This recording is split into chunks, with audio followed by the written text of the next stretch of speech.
I am Ralph Michaels. This is Thursday, March the 6th. I am breaking down a couple of American Conference games, starting with tonight's ESPN2 game at 7 p.m. UAB currently a 5 or a 5.5 point favorite, a total of 163.5. We look at current form over the last few weeks. UAB about the number 80th team, FAU about number 188. UAB has been an offensive first team all season. Over the last few weeks, their offensive rating, a very dominant number 28 in the country. Now you look at the Owls, and this was really the year they were going to get a lot of payback from a lot of their conference rivals. Remember, Final Four 2 years ago. Last year they made the tournament, losing to Northwestern in the first round, but therefore they come into this season overrated. And in fact, those conference teams have gotten their revenge. FAU 9-7 straight up, only 5-11 against the spread. Now, UAB is in a unique situation here. They had a shot for the conference title this past week. They hosted Memphis. They had an 11-point lead on Sunday, and they ended up not only blowing that lead, but losing by 7. That pretty much gives Memphis the conference crown and UAB the number 2 spot. So, will this be a bubble burst situation that they failed to win the conference? Or will this be a situation where they can rebound and play off that home loss? Well, I watched the Andy Kennedy presser after that loss to Memphis. I was impressed how he handled it. I was impressed with what I read about how the players handled it. And when you look at a UAB this year, off a loss, they're 6-1 against the spread. And if they're a home loss, they're a perfect 3-0 against the spread.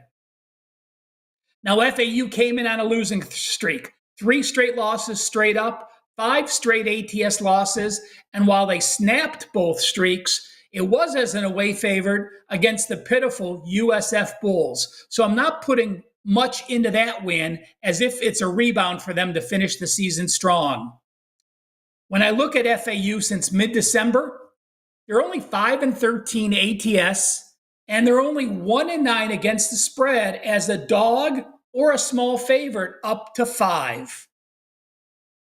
My official best bet for the show is going to be first half UAB minus 2.5. UAB has a couple significant ATS records, far better in the first half and the second half. When we look at UAB at home, first half, they're plus 9.7 points per game. That is 6.8 stronger points per game stronger than the second half. FAU, they're plus 1.3 stronger in the second half. So both UAB stronger and FAU weaker in the first half has me using UAB minus 2.5. 2 quick gambles. While UAB, if you look UAB up as a favorite this year, they're only 11-12 against the spread. But first half, they're 14-8, significant edge. And when they're facing a team that does not force turnovers, like FAU's D is number 207 forcing turnovers. They're 18-8 full game, but they're 14-2 in the first half. Their starters play a lot of first half minutes. UAB bounces back strong. I love Andy Kennedy as the coach. They take it out on FAU coming off that home loss. Best bet number 1 here in the American Conference. First half, UAB minus 2.5. Guys, I'm still going to break down the North Texas and Charlotte game. Before I get to that, I just want to say thank you for taking the time to watch these videos. Thank you for hitting the like button, and thank you for being part of a plethora, 150,000 plus, that subscribe to WagerTalk TV. You'll be glad you did. Secondly, conference tournaments in full swing. How hard is it to beat a team 3 times in a season? How do conference tournament teams do with more rest? How do conference tournament teams do off back-to-back upsets in conference tournaments round 1 and 2? I've got all those answers and much more in the free WagerTalk Conference Tournament Guide loaded on my homepage, wt.buzz/RM. Again, absolutely free. You'll be glad you did. Game number 2, 9 p.m. Eastern on ESPN2, Charlotte and North Texas. Current form has North Texas playing to a top 45 level over the last 3 weeks. Charlotte falls back to about 270 in that rankings. But when I look at Charlotte, they're a team I do want to keep my eye on because they continue to play hard. There's some teams that fade down the stretch and play poorly. The Charlotte team's not one of them. While they're only 3-9 straight up their last 12 games, they have gone 8-4 against the spread. And when they're an underdog of 8 or more, they have actually gone 5-1 against the spread. I look at North Texas. They're in third place in the conference. They're 13-3 straight up, 10-6 in ACC action, 8-8 against the spread. Charlotte, by the way, only 3-13 straight up, 8-8 against the spread, also 8-8 over under. One issue I do have with Charlotte, and the reason I can't back them here, is this defense has been horrific. It's been as bad as any defense in college basketball.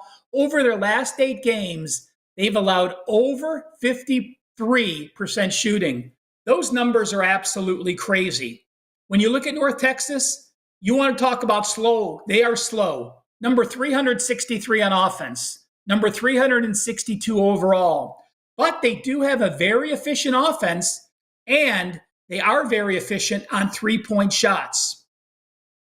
Surprisingly, I'm going to go against the grain here. I think of North Texas as an under team. There's no question. But when you look and you break down their seasons, when they have a low total, and they've had a lot of low totals lately, when they have a total under 134, they are actually 9-3 over under. When they have a higher total of 134 plus, they're actually only 2-7 over under. And this total currently at 125.5. So it's well into that lower category. When I look at Charlotte, they are 15-12 over under.